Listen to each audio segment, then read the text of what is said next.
And now with the latest in weather, here's Al Sleep, your hippy-dippy weatherman. Hey, baby, what's happening?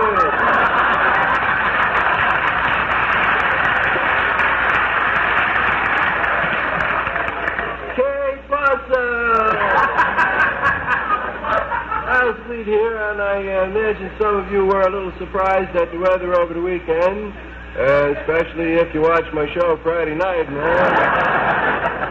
I'd like to apologize for the weather, especially to the former residents of Rogers, Oklahoma. Caught them napping.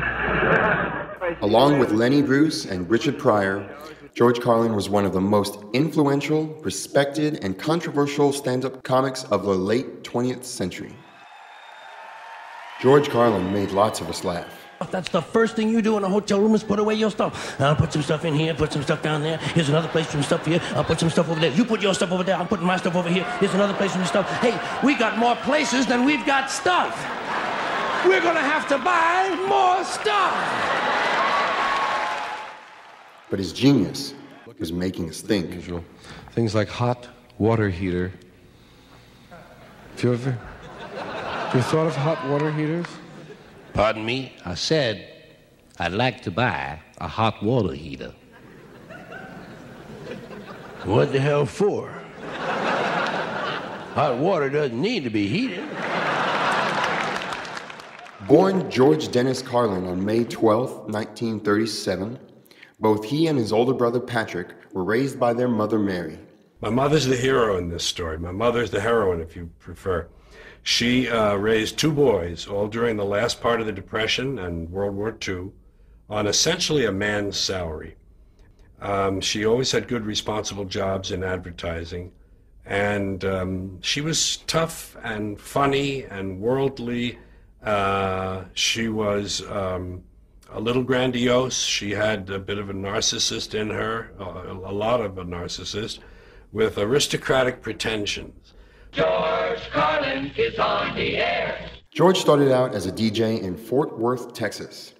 A ninth grade dropout, he was a master provocateur, testing where the lines are by crossing them. He unleashed on trends. Suddenly, everyone is walking around with their own personal bottle of water. When did we get so thirsty in America? And yuppie parents obsessed with their precious kids. First of all, they're not all cute, okay? In fact, if you look at them close, some of them are rather unpleasant looking.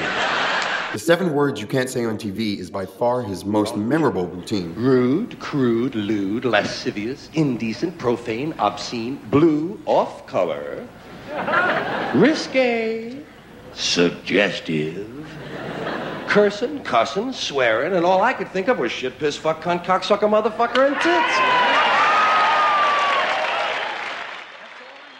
The bit provoked a suit that went all the way to the Supreme Court. The government's right to police the airwaves was upheld.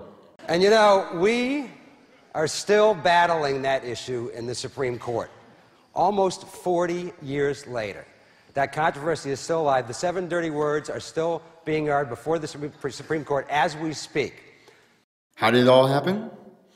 I'll let the master himself explain. Why did they decide that? Because they got a letter from a minister in Mississippi. A Reverend Donald Wildman in Mississippi heard something on the radio that he didn't like. Well, Reverend, did anyone ever tell you there are 2 knobs on the radio?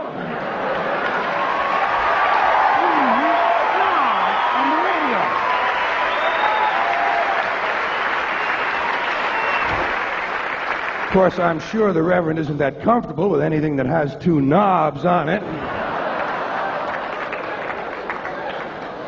But hey, Reverend, there are 2 knobs on the radio. One of them turns the radio off, and the other one changes the station. Imagine that, Reverend. You can actually change the station. It's called freedom of choice, and it's one of the principles this country was founded upon. Look it up in the library, Reverend, if you have any of them left when you finish burning all the books. Thank you, Mr. Carlin. You fundamentally changed the way we think, the way we speak, and the way we're entertained. We will dearly miss you, but we'll never forget the wisdom and laughter you brought into our lives. Cherry pie.